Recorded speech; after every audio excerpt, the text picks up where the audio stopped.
Hello बच्चों, let's read the question. A potential barrier of 0.3 volt exists across a PN junction.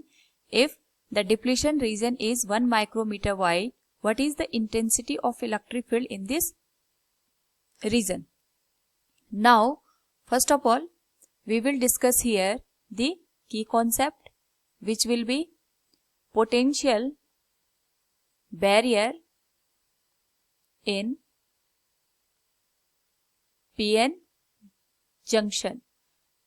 तो यहाँ पे अगर हम बात करें डायोड की, it is made up of P type and N type semiconductor. तो इस पर्टिकुलर केस में यहाँ पे जो पोटेंशियल बैरियर बनता है, this is made due to the diffusion of electron and holes from one side to another side. तो जो पी टाइप सेमीकंडक्टर्स होते हैं उसमें होल्स मेजॉरिटी चार्ज कैरियर्स होते हैं और एन टाइप में electron as a majority charge carriers का काम करते हैं.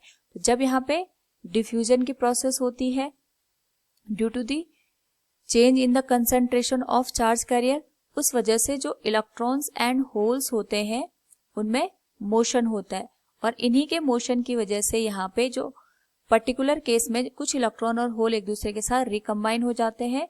उस वजह से यहाँ पे जो पी और एन टाइप सेमीकंडक्टर होते हैं ये एक तरीके से यहाँ पे पोटेंशियल बैरियर का फॉर्मेशन करते हैं.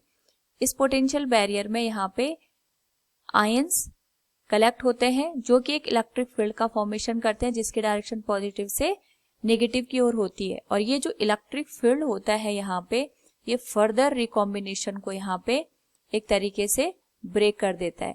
और यहाँ पे जो इलेक्ट्रिक फील्ड है it is situated in this particular region, इसे हम कहते हैं डिप्लीशन रीजन.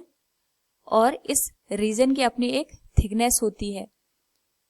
तो इस पर्टिकुलर केस में यहाँ पे पोटेंशियल बैरियर प्रोड्यूस हो जाता है जिसे हम कहते हैं पोटेंशियल बैरियर. नाउ अगर हम यहाँ पे इलेक्ट्रिक फील्ड और पोटेंशियल बैरियर के बीच मैथमेटिकल रिलेशन को देखें, it will become E equals V divided by L. L यहाँ पे लेंथ है डिप्लीशन लेयर की. तो अगर हम गिवन वैल्यूज को देखें तो पोटेंशियल बैरियर की वैल्यू हमें गिवन है 0.3 वोल्ट और जो लेंथ है that is given to 1 micrometer. अगर हम इसको फर्दर सॉल्व करें इट विल बिकम 0.3 माइक्रो का मतलब हो गया 10⁻⁻⁶. It will become E equals 0.3 into 10⁻⁶ volt per meter. और we can write this electric field is written as 3 into 10⁵ volt per meter. This will be our final answer. So from the given question we can say the intensity of electric field in this region will be 3 into 10⁵ volt per meter. Option B will be the correct answer. Hope all you understood it. Thank you and best of luck.